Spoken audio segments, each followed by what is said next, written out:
asalaamu calaykum waraxmatullaahi wabarakaatu. akhyaari waa idin salaamaya salaan kadib. maanta waxaanu rabnaa inaynu dareen hadalno, inaynu bulshada dareenkeedu ka hadalno. qof walbana ma samayn karo, taana waxaa samayn kara qof usoo baraarugay, jeclaystay inuu wadankiisii dadkiisa u shaqeeyo. waxaanu jeclaystay arrinaysan dadku inta badan ka hadlin, ay yaryihiin if iyo naadir ay yihiin dadka social media ku jiro. baa 3 qofan ka arkay dadka sida u hadlo, maasha allah, inaan kuwa ku biiraan jeclaystay. ugu horreyn waxaynu rabnaa inaynu ka hadalno Hirshabeelle iyo Muqdisho iyo Galmudug. Hirshabeelle markaynu ku bilaawno in adeeryaalo Hirshabeelle maanta waxaa ka dagaalamo oo niman la baxay macuusley oo rabaa inay shabaab iska xoreeyaan, niman la yiraahdo xawaal. jaarkuna iyaguna waa dagaalamaan, laakiin maanta xawaal laha awoodda haysta. Hirshabeelle xildhibaanadeeda waxaa ka soo baxay 25 haddaan qaldaneen, 10 ilaa 8 ilaa 9 ka mid ah waa xawaal. xildhibaanadii kale ee qabiilada kale ka jireen ama ka socdeen lama hayo. marka maxaa halkaa ka maqan? garab weynaa ka maqan. tala ahaan marka waxaan odhan lahaa qabiilada kale dagaalka ku jirin waa inay bixiyaan hubka, waa inay bixiyaan dawada, waa inay bixiyaan maxaa la yiraahdaa yani cuntada. halkaa marka ay taagan tahay, haddii shabaab laga guulaystana lagu xisaabtamo geerida meesha ay ku badan tahay. xawaalla hadday geeridoodu badato waa in baarlamaanka nimankaan haystay 3 u haystay qabiilada kale waa inay 2 ka tanaasulaan ee hal qaataan, li'annahu geeri maysan gelin. kursiga meesha bilaa macno uma fadhinaysa. taa waa inaan fahanno.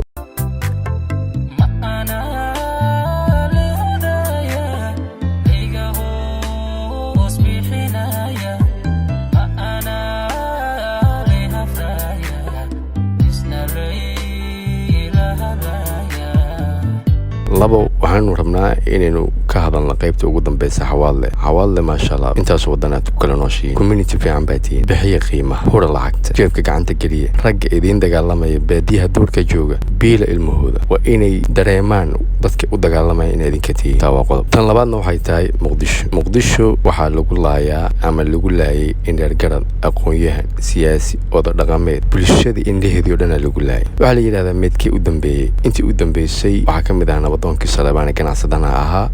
waxaa u dambeeyay la dhaawacay wiil yar oo taqaanaan Bilaal Bilshaawi. dadku waxay isweydiinayaan ay weliba lahaayeen waa badbaaday, waa caafimaaday, maasha allah ay ku hayeen. laakiin aniga waxaan isweydiinaya waxay ninkii shalay dhaawacay weli waa joogaa magaalada, nabad uu ku maraya, ayaa beri mas-uul ka noqonayo amnigiisa ayaan isweydiiyey. mana haysa. tan xigta waxay tahay Hormuud. shirkadda Hormuud in adeeryaalow aniga fikirkayga farbaa ku god. nimankan ma shabaabay la shaqeeyaan mise way ka baqaan? nimanka iyagu laftigooda dil uma yara horta ugu horeen, laakiin hadday ka baqaan waa in qayb ka mida codeka ay siiyaan nis dhalinyaro cyber security barata, haddana si joogta Python barata, hackinka barteen, systemka mobilada lagu dhageysta, qaabka dadka yaqaanaan magaalada soo galeen, codeka qayb ka mida ha siiyaan. dhalinyaradaas they don't need inay Hormuud bay garayso, dowladda bay garanayso. marka waa inay codeka wareejiyaan qayb ka mida, sida Golis Puntland ay ugula shaqeeyaan shacab Puntland iyo xukuumadda halka ka jirto. marka Hormuudna taasaa looga baahan yahay. tan ugu dambeysa aan raba inaan ka hadlo waxay tahay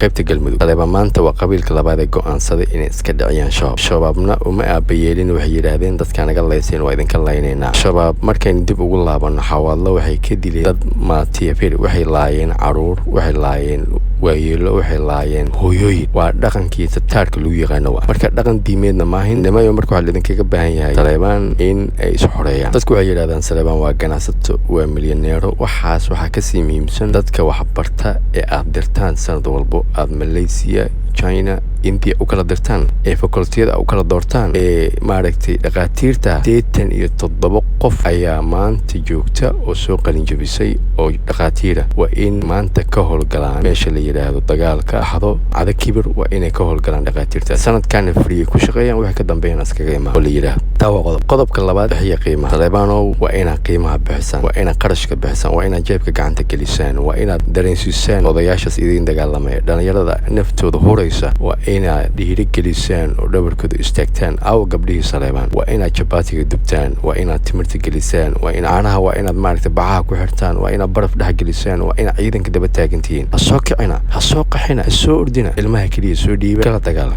caawiya raggii, caawiya dadkiina, caawiya bulshadii. ninkaa garab istaagtaan baa guul gaaray. waa inaad ismuujisaan. dagaalada waa kasoo muuqan jirteen, meeyay aawi kartidiini, waa inaad soo muuqataan. tan ugu dambeyso qabiilada kale sida habargidirta markii la joogo ceerka iyo saacadka iyo dudublaha iyo saruurka iyo abgaalka iyo murursadaha iyo hornimay waxaan idin leeyahay waxaan waa idin sugayaan waa inaad bixisaan qiimaha maanta xukuumaddu waxay haysataa fursadda ugu qaadhisanayd oo ah kacdoon shabaabka looga soo horjeedo koonfur galbeeda looga kacay hirshabeella looga kacay galmudugga looga kacay maanta shabaab meesha u liidatay jooga marka waa inay dowladda saraakiisha la dhaliilsan yahay waa inay bedesho fadlan please waa inay wax ka bedeshay maanta idaacaddu halkaa bay ku xiran tahay waa dareen hadlaynay nagu qaata barnaamij midkaan lamid intaanu kulmi doono sidaa nabadgelyo